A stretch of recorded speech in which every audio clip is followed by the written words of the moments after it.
This is a skies of conflict breaking news alert. We are receiving confirmed reports of a massive and shocking attack, a catastrophic event that has just unfolded in the Middle East. Initial reports are chaotic, but multiple sources are confirming that Yemeni forces have successfully targeted and destroyed a key Israeli underground command center. The method of the attack was as brutal as it was effective: the complete demolition of a tunnel network with senior Israeli commanders and personnel inside. Early assessments point to a total collapse. No survivors are expected. The phrase "buried alive" is not an exaggeration but a grim description of the tactical reality on the ground. This event represents a seismic shift in the ongoing regional conflict, a direct and devastating strike at the heart of Israeli command and control infrastructure. The implications are staggering. We are talking about a significant loss of experienced military leadership, the kind of loss that can cripple operational capabilities for months, if not years. The attack reportedly took place in the early hours of the morning, local time, a time chosen likely for maximum impact when the command center would be fully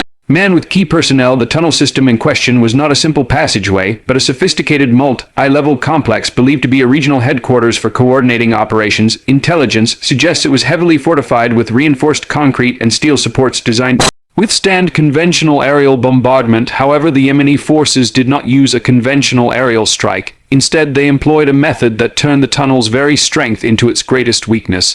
The precise mechanism of the detonation is still under investigation, but early intelligence points to the use of pre-planted explosives or precisely delivered bunker-buster munition that penetrated deep into the earth before erupting. The resulting explosion was not just a blast, it was a structural assassination. The shockwave propagated through the tunnel corridors, instantly killing anyone in the immediate vicinity, while the subsequent collapse of the roof and walls entombed everyone else in a concrete and earth sarcophagus. The Israeli commanders inside were not junior officers. We are receiving names and ranks of highly decorated individuals with decades of combined combat and strategic experience. Among those feared lost are a brigadier general who was the head of a special operations division, a colonel who was a leading expert in electronic warfare, and several major-level officers specializing in intelligence analysis and battlefield logistics. These were the minds behind some of Israel's most complex and successful missions. Their elimination is not just a loss of life, it is a decapitation strike against the intellectual and strategic backbone of a key military unit.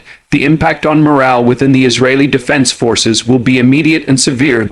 Knowledge that even their most secure underground facilities are now vulnerable to such precise and annihilating attacks will force a complete re-evaluation of their entire operational security protocol. The question on every analyst's mind is, how did Yemeni forces manage to pull this off? Logistical and intelligence requirements for such an operation are immense. This was not a random mortar attack or a drone strike on a perimeter base. This was a surgical strike on a high-value, deeply protected target. It required flawless intelligence on the tunnel's exact location, its layout, its ventilation shafts and power sources, and most critically, its daily operational schedule. This suggests a profound intelligence failure on the part of Israel, or a stunning intelligence coup by the Yemeni forces, possibly aided by external actors. The level of coordination and planning indicates a level of capability and daring from the Yemeni military wing, a signal to the world that they can project power and inflict devastating damage far beyond their own borders. The regional reaction will be swift and severe. We can expect statements from Tel Aviv promising a response of biblical proportions. The Israeli War Cabinet is likely in an emergency session as we speak, planning what will undoubtedly be a massive retaliatory strike.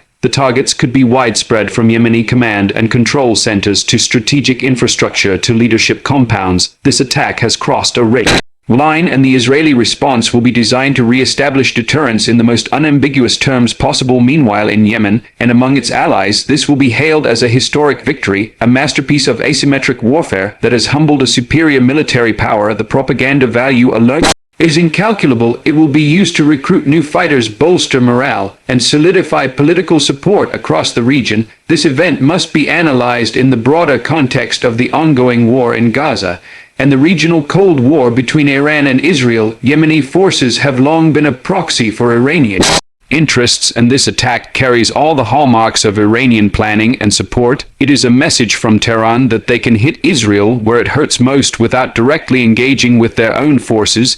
This is a textbook example of proxy warfare escalated to a new and more terrifying level.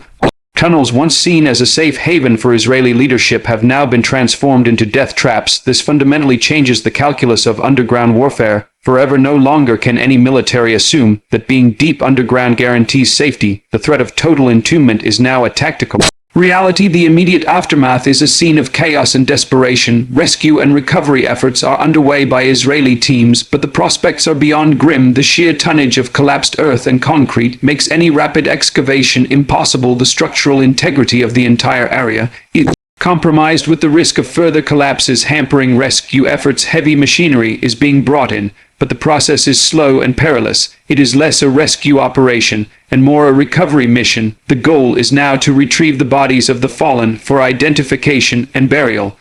Psychological impact on the rescue teams themselves will be severe as they work to dig out their comrades, knowing there is no hope for survival. The international community has yet to issue formal statements, but behind closed doors, the shockwaves are being felt in Washington, London, and Brussels. This attack raises the stakes immeasurably. It brings the world closer to a wider, broader conflict in the Middle East. The United States, which provides immense military and diplomatic support to Israel, will be under tremendous pressure to respond, while simultaneously trying to prevent a full-scale regional conflagration. The next 24 to 48 hours will be critical. The actions taken by Israel and the reactions from Iran and its axis of resistance will determine whether this remains a contained, albeit massive incident, or becomes the catalyst for a war that engulfs the entire region. For now, the world holds its breath. The dust is still settling over the collapsed tunnel. The families of the Israeli commanders are being notified, and the architects of this attack are likely celebrating a victory that has reshaped the modern battlefield. This is a dark day, a turning point